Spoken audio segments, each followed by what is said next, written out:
Commissioner Merrill Anderson, I believe you were next. Yeah, I had a number of questions. One is, how was the decision made to put forth Emmons and Oliver Resources as the person who would do the study? Did we look at anybody else to do the study?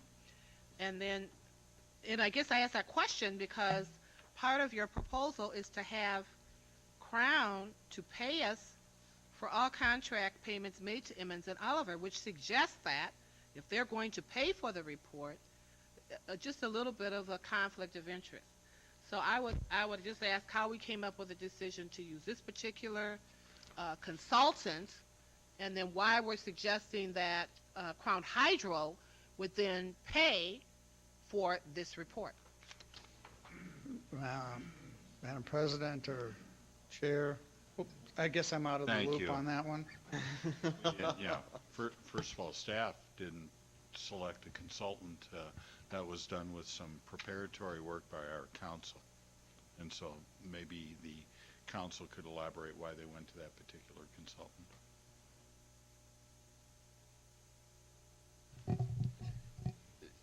I think based on our understanding was based on the study session of about a month ago.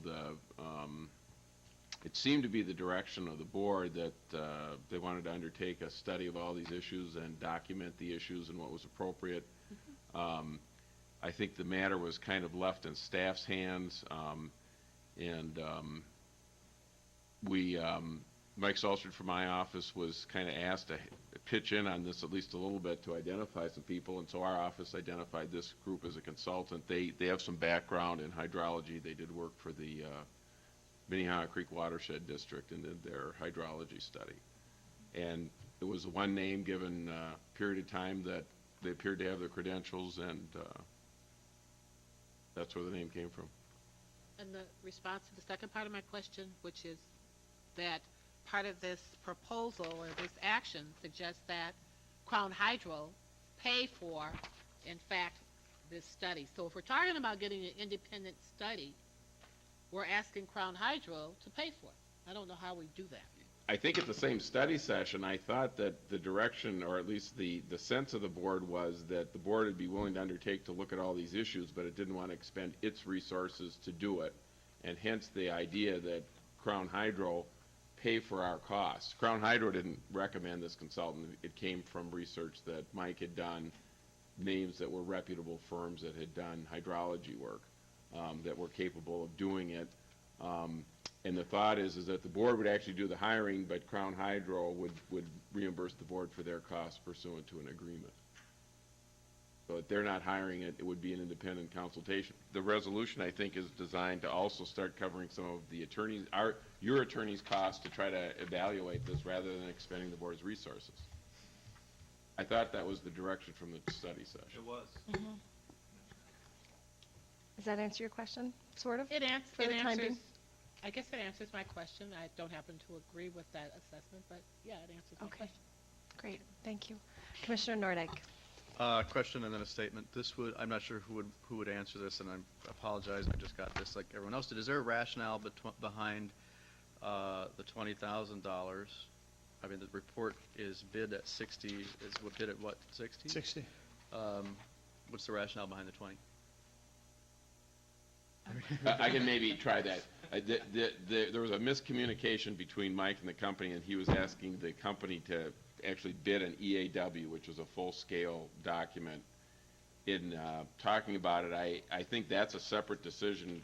If they actually go forward and need an EAW, I think that's either going to be required by the FERC action or the city may require an EAW, and it's not appropriate for us to do an EAW. It would either be FERC or the city. So this gets us a specific scope of work that somebody knows what is. That was an estimate I had. At least they can sit down and start scoping out what they think the issues are, mainly flow, anything to do with permitting issues and things like that. Okay. And kind of looping back to the flow thing, I understand what President Olson is saying. We don't control the falls. The falls are controlled, I suppose, by God first, and then the Corps of Engineers, just like everything else in this country. But Not everything. But what I'm having an issue with is getting my head around. We do have a policy of the 2,000. And it doesn't make sense that the board would then actively do something To lower that that. would directly compromise that policy without a discussion about that policy. My real issue as we go forward with this is this. I mean, it is all about what goes over those falls.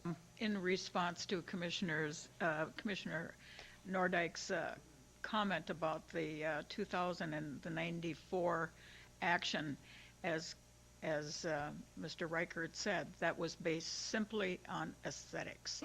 At that point, the issue was directed towards Excel, and they were fearful that the falls would, or the dam would be bare. And so they came up with that number and probably had a solid reason for it, but it was basically for aesthetics. I'm assuming that at some point down the road, if it seems appropriate, that resolution could be what? Modified, rescinded, whatever. I have a problem with this. I know we don't want to spend any more money. We had a vote. The vote happened. We shouldn't even be having this dialogue. But one is how the firm was chosen, back to our bidding on when we have contracts and things. Walter, don't you usually say, did we get 3 bids? Are there 3 firms? How was, why is it just this firm that was chosen and their amount? And then I have a hard time asking Crown Hydro to pay for it. I mean, I don't quite understand. We don't want to put up the money, but you know what? I don't want to ask them for the money either. To me, that doesn't seem very independent of anything. That doesn't put an independence between the two of us. And so I'm having a very difficult time with this, and again, maybe that's a rhetorical statement because I don't know what to do about voting on it, but I'm back to why in the hell are we even having this discussion and going by the old vote, but. Thank you. This was a firm that has done work with the watershed district and has a good reputation. It wasn't a firm that Crown Hydro supplied.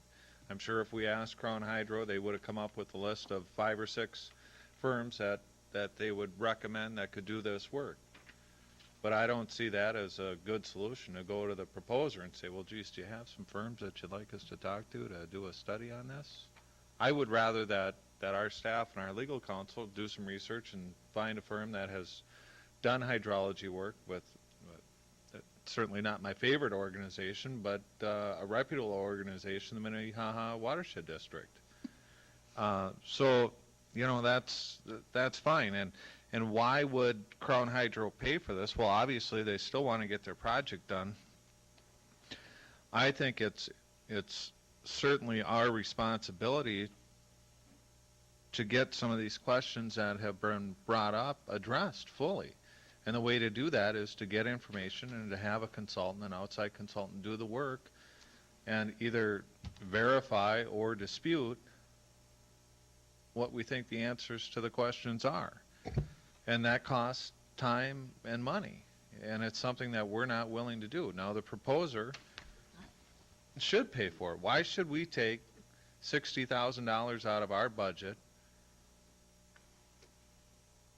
to have this work done?